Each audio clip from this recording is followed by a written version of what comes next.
फेंको, फेंको अपनी पूरी शक्ति के साथ फेंको।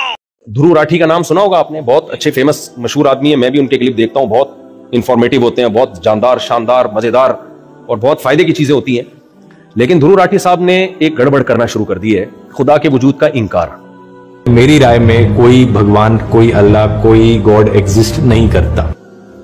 और उसके बारे में डार्विन के नजरिए को प्रमोट करने के लिए कुछ एविडेंस अपने ख्याल के मुताबिक देना शुरू किए उससे, और वो उनके क्लिप भी चलते हैं मिलियंस लोगों में। उससे लोग कंफ्यूजन का शिकार हो रहे हैं। मैं ध्रुव राठी, मेरा टॉपिक है नहीं, लेकिन मजहब मेरा टॉपिक है ना। खुदा का इंकार या खुदा का वजूद, ये किसका टॉपिक है? ये तो मजहबी लोगों का टॉपिक है या नहीं? तो जहां मजहब की बात आएगी तो मुझे कूदना पड़ेगा कि नहीं कूदना पड़ेगा बीच में? उस क्लिप को मिलियंस लोगों ने देखा है और बड़े आराम से अपना मौकिफ ये पेश कर दिया उन्होंने एतदाल के साथ कि मैं खुदा का कायल नहीं हूं। अगरचे कोई गॉड का कायल है, कोई मानता है कोई गॉड है, तो मुझे उस पर भी कोई एतराज नहीं है। और फिर डार्विन के कुछ सबूत पेश किए, साइंसदानों ने फलां सन में ये तजुर्बा किया था, एक्सपेरिमेंट किया, तो एकदम हैरान हो गए कि ये चीज सामने ऐसे पता चलता है कि सेल खुद ब खुद भी पानी में वजूद में आ सकता है।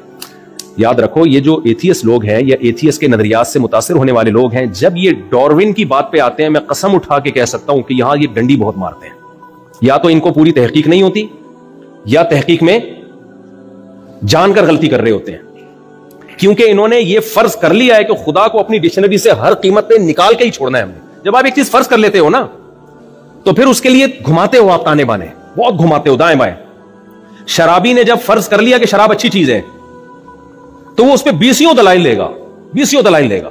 चरसी ने जब मान लिया कि चरस पीना स्ट्रेस को खत्म करता है और अच्छी चीज है, तो वो घुमा फिरा के चर्च के फजाइल पर किताबें लिख देगा। मसला यह है कि अगर हम खुदा को मान लेना तो इतना काफी नहीं है, आगे बड़े बड़े सवालात खड़े होते हैं। आप अगर मानते हो ना कोई क्रिएटर है, तो फंस जाते हो आप। आजादी इसमें है, क्रिएटर को अपनी डिक्शनरी से निकाल दो, और निकालने के लिए आपके पास डार्विन के अलावा कोई और रास्ता बोलो है नहीं। तो इसलिए इसमें बहुत कुछ गलत कहा जाता है जिसको आप तहकीक समझ रहे होते हो। कैसर राजा साहब को अल्लाह जज़ाए खैर दे, मैंने भी उनसे रिक्वेस्ट की थी। कैसर राजा का नाम सुना है आप लोगों ने? पाकिस्तान में बहुत अच्छे स्कॉलर हैं और यूट्यूब पे उनकी एथियज्म के खिलाफ बड़ी जबरदस्त मेहनत है। तो मैंने कैसर राजा से कहा था कि आप ध्रुव राठी का जवाब आप रिकॉर्ड करवाएं। इन्होंने जो रेफरेंसेस दिए हैं वो किताबों, असल किताबों में जाके आप देखें।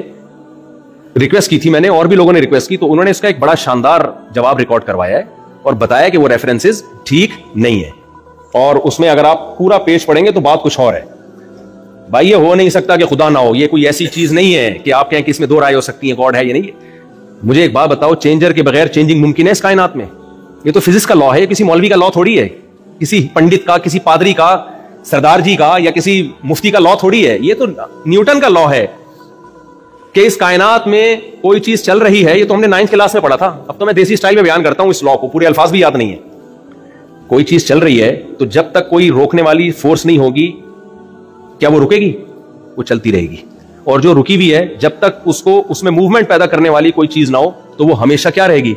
इससे पता चलता है कि इस मादे में चेंजर के बगैर चेंजिंग मुमकिन नहीं है। बताओ, चेंजिंग ज्यादा मुश्किल अमल है या क्रिएशन ज्यादा मुश्किल अमल है? अबे एक चीज का एक हालत से या एक कंडीशन से दूसरी कंडीशन में चेंज होना ज्यादा मुश्किल है या उसका वजूद में आना ज्यादा मुश्किल है? वजूद में आना ज्यादा मुश्किल है। तो जिस मादे में चेंजर के बगैर चेंजिंग नहीं हो सकती, वो कमबख्त खुद से वजूद में कैसे आ गया? कितने तेजस्वी लोग हैं हमारे पास, कितने शानदार विचार रखते हैं जी।